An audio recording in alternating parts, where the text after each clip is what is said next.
Narito na naman ang mainit na balita mula sa mundo ng politika. Kumalat ngayong araw sa social media ang balitang umano'y inaresto na si President Coting ng Norte Jr. matapos daw maglabas ng isang lihim na kautusan ng Korte Suprema.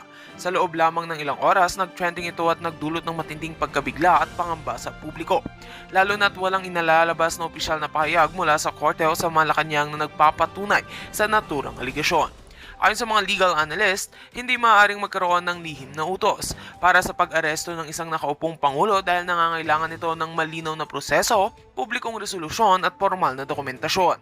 Dagdag pa nila, madalas gamitin ng ganitong mga pahayag sa social media upang magdulot ng takot, galit at mataas na engagement kahit walang katotohanan. Sa Malacanang may mga ulat ng umano'y pagkagulat at agarang krisis diskusyon sa loob ng palasyo bunsod ng pagputok ng balita. May mga panawagan mula sa ilang sektor na agad itong linawin ng pamahalaan upang maiwasan ang paglala ng kalituhan at posibleng epekto nito sa ekonomiya, seguridad at tiwala ng publiko sa mga institusyon.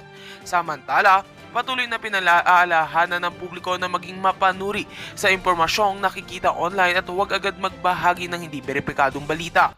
Anumang lehitimong kautusan mula sa Korte Suprema o aksyon laban sa sinumang opisyal ng gobyerno ay dadaan sa opisyal at transparent na proseso at ilalabas sa tamang mga channel ng impormasyon. At yan nga ang mga balitang ating pagkakatutukan at kung bago ka pa lamang sa aking channel ay huwag kakalimutang mag-like, share and subscribe para updated ka sa mga bagong balita dito sa Tatak Pinas.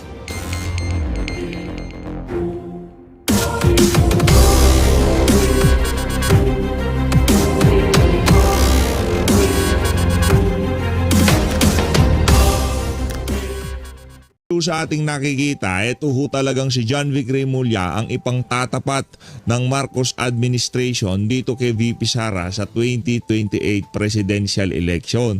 Alam ko naman ho mga kababayan na hindi nyo susuportahan yung mamahanayan sa 2028 dahil ngayon pa lang talagang ika nga kumbinsido na ang sambayan ng Pilipino na dapat makabalik ang mga Duterte sa Malacanang. Nakita nyo naman ho kung gaano kalaking perwisyo ang idinulot ng pagluklok nitong si Marcos Jr. bilang presidente sa ating bansa. Sa tingin niyo ho ba mga kababayan, itong pag-usapan natin sa comment section, sa tingin niyo ho ba makakapalag itong si John Vic Remulla dito kay VP Sara sa 2028 presidential election? I-comment niyo na ho yan sa baba. Pero tayo tatanungin dito, dandil na ho yan. Ika nga noong kaibigan natin, ano na yan, nakaguhit na o nakatadhana na kay VP Sara ang pagiging presidente sa 2028. Wala nang kung sino man ang makakapigil dyan. Siguro kung mangyayari na gawan ng masama itong si VP Sara, kaya laging sinasabi nung kaibigan natin na yon, lagi niya daw sinasabihan si VP Sara na mag-ingat siya dahil yun lang ang makakapigil sa pag-upo niya sa 2028 bilang presidente. Isang like at isang subscribe, masaya na ho tayo dyan. At sa mga gusto sumali sa ating community, yung join button nandyan lang ho sa baba. Ayun na nga mga kababayan, tayo ho natuwa sa pagtanggap ng ating mga kababayan dyan sa mga litanya na yan itong si John Vic Remulla. Meron ho tayong nabasang comment na kung saan talagang hinihikayat pa ho nila, hinihikayat pa ho niya yung mga kababayan nating nagko-comment dyan sa mga post na yan about dito kay John Vic. Para dito kay Risa Hontiveros, dito kay Rafi Tulfo, dito kay John Vic Remulla, dito kay Vico Soto, yung mga talagang gusto ho nilang makapwesto sa 2028. Sige lang, takbo lang daw ho kayo para pakainin kayo ng alikabok nitong si VP Sara sa 2028. Ito na ho mga kababayan, meron ho tayong napapaisip tayo kung ano nang nangyari dito kay Franz Castro, 'di ba? Hindi na siya congressman. Hindi pa ba na-desisyonan yung yung apilan niya diyan sa doon sa conviction sa kanya diyan sa Court of Appeals. Hindi pa ba tapos 'yon? Excited na ho kasi tayo na makulong yan si Franz Castro. Ito ho ang banat nitong si VP Sara dito kay Franz. Game. Yung sa conviction ni Franz Castro na ACT party list, I don't think I can say any more than kung ano yung nakalagay sa decision ng judge noon. Nakalagay doon, she is guilty and convicted of child abuse. She is guilty and convicted of child abuse. She is guilty and convicted of child abuse. Yun naman pala bakit hindi pa ikulong yung Franz Castro na yan. Paminsan-minsan nakikita pa rin natin pakalat-kalat yan sa sa news feeds natin eh. Yung Franz Castro yan, dapat makulong na ho yan. At para naman din sa Court of Appeals, desisyonan nyo na ho yung apila ng alin na yan para, lang ho yan, sa bagay, desisyonan niya ng Court of Appeals o hihintayin ho niya ang pag-upo ni VP Sara. Yung mga makakaliwa na yan, yung mga, mga panggulo na yan sa bansa natin, yung sila Marcos, yung mga Remulla na yan, na lang ho talaga sila, kumbaga konting panahon na lang, na ho nila ito. Ito na yung kanilang pang-apat na huling Merry Christmas. Kung sakaling hindi pa ho sila matanggal sa susunod na 3 taon, mapa-impeachment man yan, nasobrahan man itong si Marcos Jr., kung ano man yung binabanatan niya na yan, abangan na lang ho natin. Kasi na yan kumbaga 3 taon, wala na hong yan. Sa ayot sa gusto nila magiging presidente si VP Sara at itong mga kawatan na to, sigurado kalaboso ho itong mga kababayan. Ho yan? Sigurado, lalo na itong si Marcos Jr., matindi ho yung ginawa niya kay dating Pangulo Rodrigo Duterte. Wala hong kapatawaran yun kahit sa mga taga-suporta niya, kahit na manghingi pa siya ng tawad ngayong mga panahon na to. Sa tingin ko, ako personally, hindi ko mapapatawad yung mama na yan. Yung ginawa ho niya bilang kasi kung ikaw tunay na Pilipino, yung ginawa ho ni Marcos Jr. paglapastangan ho sa lahing Pilipino. Hindi lamang ho sa galit ka kay Duterte kasi yung mga pulisiya niya hindi mo nagustuhan kasi meron ka mag-anak na nagurgur, nagbabangag ka, gumagamit ka ng droga. Yun lang naman ho. O magnanakaw ka, 2 uri lang ho ng tao ang galit kay dating Pangulong Rodrigo Duterte. Mga durugista at yung mga magnanakaw. Ngayon, yung mga galit sa kanya ngayong mga panahon na to, panigurado na nabibilang lamang doon sa 2 kategorya na yon. Kung hindi ka bangag, magnanakaw ka. Ang mahirap po dito mga kababayan, yung mga nasa Malacanang, baka yung 2 yun, talagang ini-enjoy nila ngayong mga panahon na to. Pagnanakaw at pagbabangag. Diba? Kaya galit na galit ho sila. Level ng galit nila kay dating Pangulong Rodrigo Duterte. Wala silang pakialam kahit na yung Duterte ang naging dahilan kung bakit naipalibing itong si Marcos Sr. sa libingan ng mga bayani. Diba? Ibang klase ho talaga. Wala na ho, ano na yan itong si Marcos Jr. Tapos na ho talaga ang, kahit tingnan nyo ho yung mga video niyan, yung mga Christmas greetings nila, yung pagpapatweetam sila mag-asawa, wala ho, hindi ho kinakagat ng sambayan ng Pilipino. Hindi madadaan sa ganda ng camera, sa ganda ng mga bokeh effects mo, sa ganda ng boses ng mic mo. Hindi madadaan yan dyan. Ang ganda ho ng setup nitong si Marcos Jr. Pagka ina-address niya sambayan ng Pilipino, yung mga vlog niya, doon sa kanyang FB page, saka laho niya siguro. Ngayon, dati kasi pagka nagsalita siya doon sa FB page niya na yon, talagang kahit pa paano napakabalanse ng pagtanggap ng ating mga kababayan. Kumbaga yung mga komento, yung mga reaksyon sa social media, especially doon sa kanyang main page na yon na Bongbong Marcos, kahit pa paano merong naglalabanan yung mga naka-like doon, naka-follow doon na nabuksan na ang kaisipan na mambubudol itong si Marcos Jr. At yung mapahanggang sa ngayong mga panahon na to, hindi natin malaman, majority doon sa mga naka-follow doon, hindi na lang ho sila masyadong takey para mag-unfollow kasi dami pang gagawin yan. Ikiklik mo to, tapos ikiklik mo yan. Napakaraming proseso para makapag-unfollow. Malamang sa malamang yung mga follower niya na talagang nabuksan na ang kaisipan sa mga pambubudol na ginagawa niya sa bayan ng Pilipino. Ang sumasagot na lang doon sa mga disgusto ng ating mga kababayan na yon, yung mga troll farms na kanilang binabayaran para mag-like, mag-share, mag-komento, mag-heart react sa mga kabalbalan nila dyan sa kanilang mga FB page. Dito tayo mga kababayan kay Congressman Edgar Erhice. Kaugnay pa rin ito sa matinding nangyari dito kay Yusek Cabral. Game, pisa na natin to. The former DPWH Undersecretary Maria Catalina Cabral. She was found dead on December 19 after allegedly falling from a cliff. From one lawmaker, failure to investigate the matter thoroughly sends a dangerous message. Let's get on point with Caloocan City 2nd District Representative Edgar Erice. Congressman Erice, good to see you again. Welcome to the show. Merry Christmas to you, sir. Thank you, ma'am. Good evening. All Good right. evening. Unang-una po, isa kayo among other legislators who filed this resolution to look into the death of former Undersecretary Catalina Cabral. Exactly what do you want to find out? Well, gusto namin malaman yung mga pangyayari surrounding the circumstances surrounding the death of Yusek Cabral. Alam naman natin na very sensitive yung position niya as Yusek for planning at marami siyang alam tungkol sa mga insertions na napunta sa mga flood control, anomalous at mga ghost projects. So gusto nating malaman.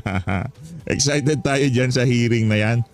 Sa tingin ko magiging aktibong participant itong si Congressman Leviste dyan sa gaganaping pagdinig na yan. Sana dyan sa pagdinig na yan, kung pwede ilabas na sa sambayan ng Pilipino yung listahan na hawak netong si Congressman Leviste. Tuloy lang ho yan, dapat talaga maimbestigahan. Kung ano yung kaugnayan ng pagkamatay niya dito sa kinakaharap niya. Gusto rin nating malaman kung sino-sino yung kanyang mga kausap nung buhay pa siya tungkol dito sa mga proyekto na ito.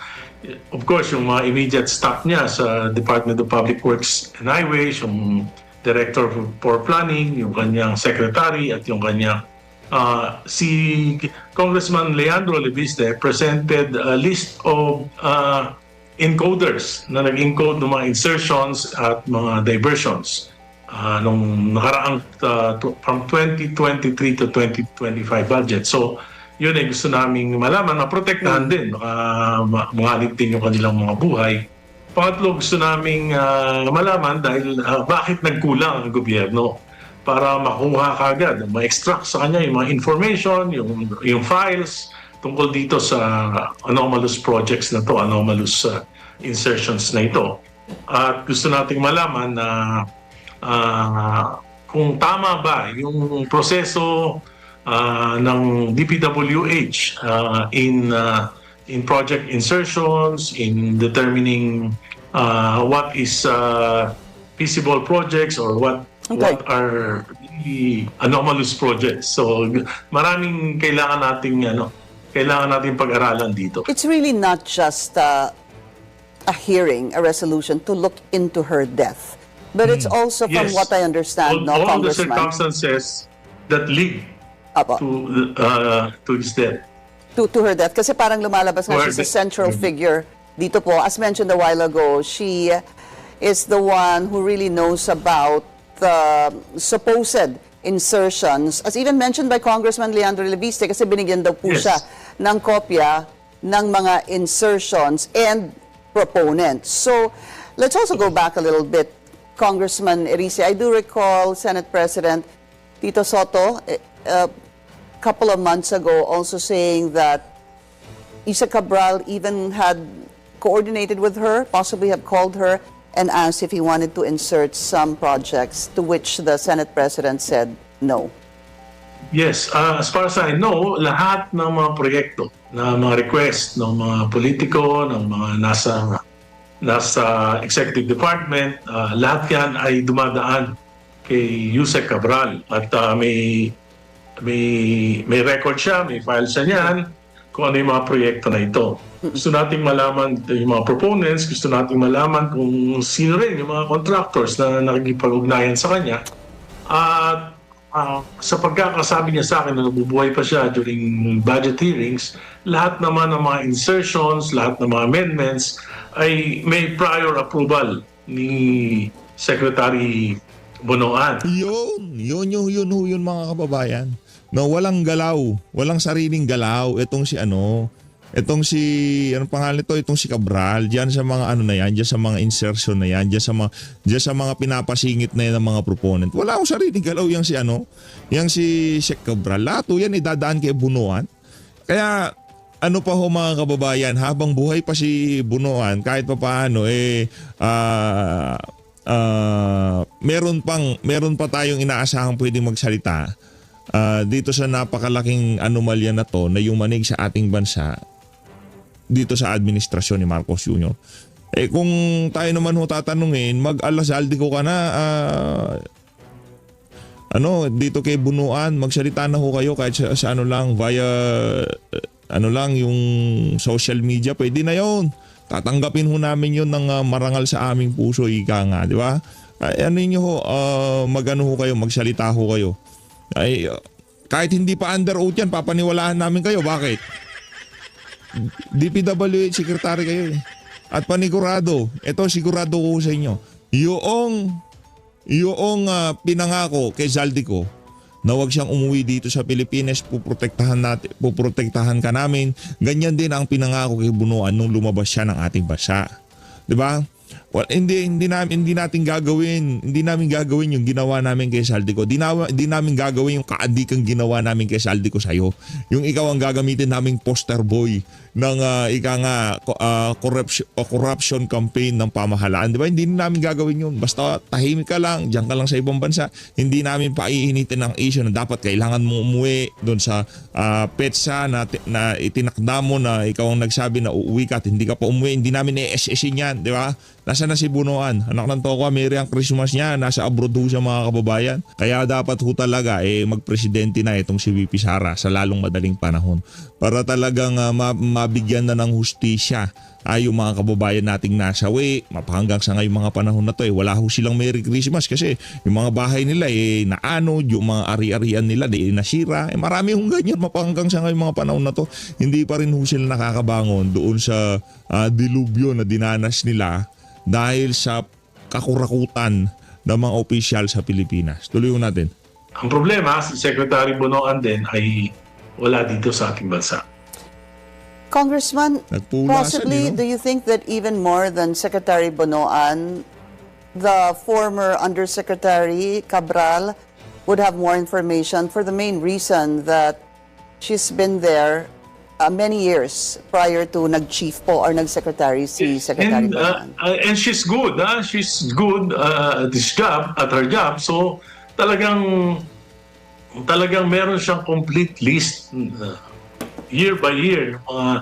Mga insertions, mga diversions, alam niya kung sino yung mga proponents, lahat nakikipag-usap sa kanya. For example, yung personal experience ko, when I look into the NEP, yung expenditure program for my district for 2026, nakita ko puro kalokohan.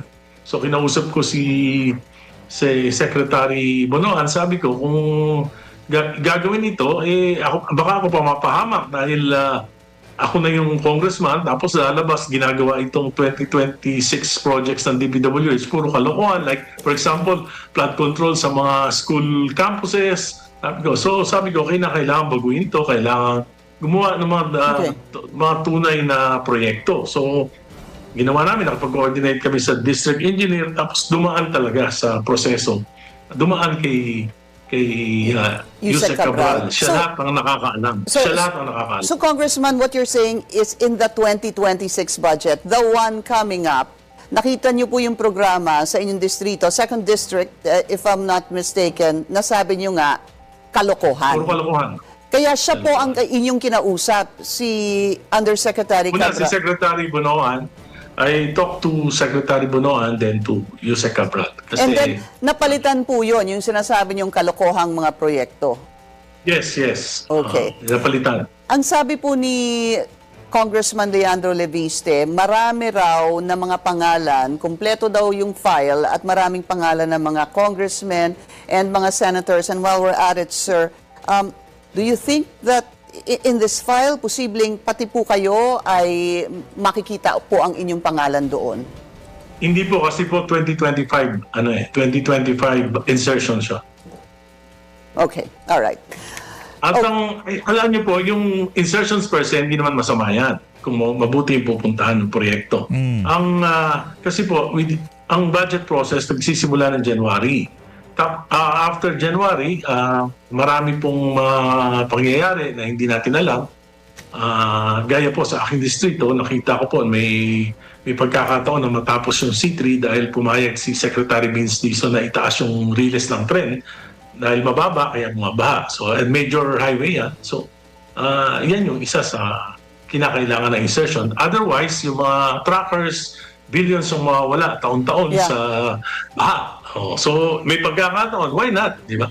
So, yan yung mga examples na good amendments. Actually, hindi pa naman yun insertion sapagkat hindi pa naman nung ginawa natin yun, hindi Kalma ka lang, kung Edgar Rizzo, huwag ka dyan magpaliwanag ng mga insertion.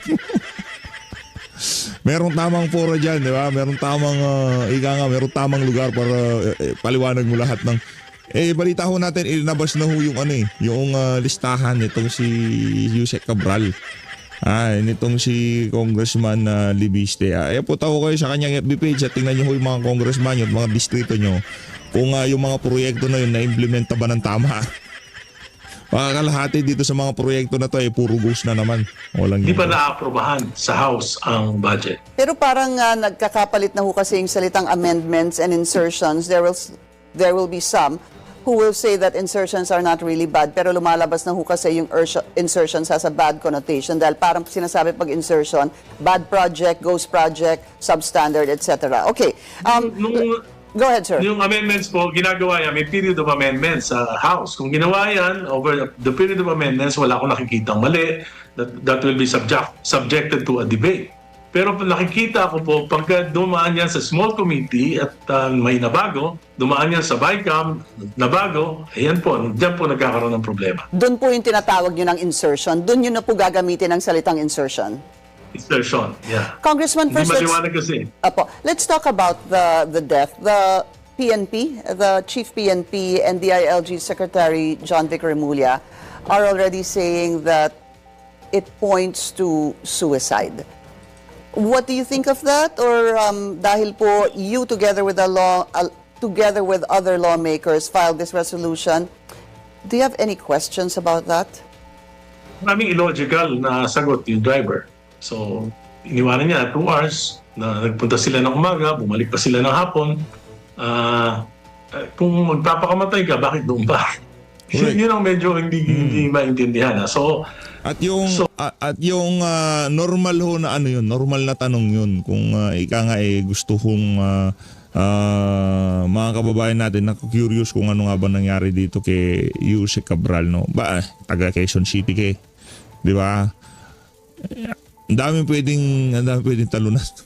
Punta ka pa talaga doon. Anong meron doon sa lugar na 'yon? 'Di ba?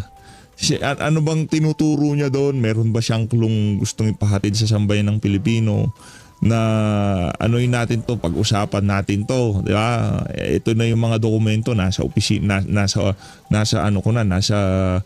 hotel ko na, iniwan ko na diyan lahat. Kayo nang bahala. Ganun ba? Ang pinag-iwanan yung mga NBI at saka mga nasa administration, sila may hawak nun. Kasi may kutsilyo, may gamot. Ano kalokohan yun, di ba? Wala kang pakialam doon. Labas yung mga dokumentong nasa kwarto niya. Ngayon, magkakaroon tayo ng investigation in aid of legislation. Yung mga may involved sa mga susunod na korupsyon, hindi na sila basta-basta makakatalon. Ganun ba yun, Congressman? So, tumuloy siya sa hotel. Ang balita ko, lagi namang nasa Baguio si Yusek Cabral at may tinitirahan siyang mansion. So maraming dapat pa silang imbestigahan at hindi dapat kaagad na may mansion sa Baguio itong si Yusek Cabral, ibang klase. Pambihirap mansion. Safe sa baha, mataas yung Baguio na yan, di ba? Naisip siguro na to si Cabral, nakanantoka siya nangyayaring nakawa.